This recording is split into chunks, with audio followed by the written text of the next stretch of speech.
سوال کیا ہے جی بسم السلام اللہ؟ علیکم ورحمۃ اللہ وبرکاتہ. میرا نام علی عثمان ہے اور میں جرمنی سے ہوں. میرا سوال یہ ہے کہ کیا سود کے پیسے سے جو مسجد بنی ہو، کیا اس مسجد میں نماز پڑھنا کیسا ہے؟ اور دوسرا، یا کسی کے گھر میں ہم مہمان جاتے ہیں تو بعض دفعہ پتہ چلتا ہے کہ وہ گھر انہوں نے سود سے لیا ہوا ہے، تو ادھر اگر نماز ادھر بھی کیا حکم ہوگا؟ اچھا سوال ہے، اور اچھا جی میرا سوال ہے. دوسرا سوال یہ ہے کہ اہل تشیع لڑکی سے کیا میں نکاح کر سکتا ہوں؟ اچھا چلو اور ٹھیک. یہ میرا سوال اہل سنت والجماعت دیوبند سے. Oh nice. پہلے میں مفتی حنیف کرشی صاحب سے پوچھتا ہوں، سود کے پیسے سے مسجد بن سکتی ہے، اس میں نماز ہو سکتی دیکھیں اس میں غالباً کیا یقیناً کسی مسلمان کی کوئی دوسری رائے نہیں ہے کہ حرام کے مال سے مسجد کو تعمیر کیا ہی نہیں جا ہو؟ سکتا. مسجد کے لیے لازمی ہے کہ وہ حلال طیب مال سے اس کی تعمیر کی جائے. لیکن اگر کہیں ایسا پیسہ بیچ میں آ گیا ہے اور پتہ نہیں ہے لوگوں کو، تو اب اگر کسی نے نماز وہاں پر اپنے طور پر پڑھ لی تو نماز ادا، یعنی فرض ادا ہو جائے گا، فرض سے وہ سبکدوش ہو جائے گا.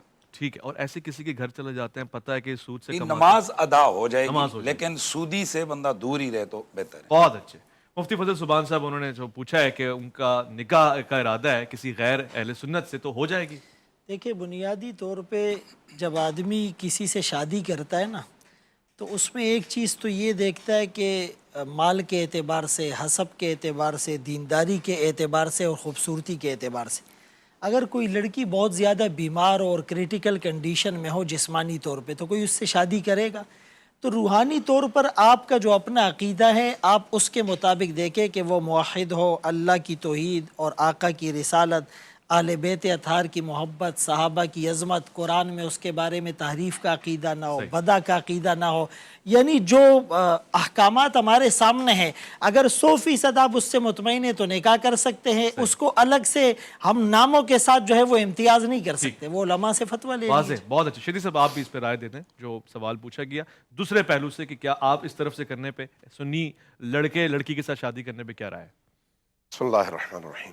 دیکھیے بنیادی بات میرا خیال ہے مفتی سبحان صاحب نے اچھی کر بات. دی ہے کہ توحید، رسول اللہ کی رسالت، خاتمیت، قرآن کی صداقت اور وحی من جانب اللہ ہونا، اسی طرح سے معاد پر ایمان، یہ وہ بنیادی ترین عقائد ہیں جن کی بنیاد پر ایک شخص اسلام کے دائرے میں داخل ہوتا ہے. اب اگر یہ چیز کسی میں ہے تو پھر شادی اور نکاح میں کوئی ممانعت نہیں ہے. ہاں جب آپ کسی سے شادی کرنا چاہتے ہیں تو ذہنی ہم آہنگی دیکھتے ہیں، خاندانی پس منظر دیکھتے ہیں، تعلیم دیکھتے ہیں، مزاج دیکھتے ہیں.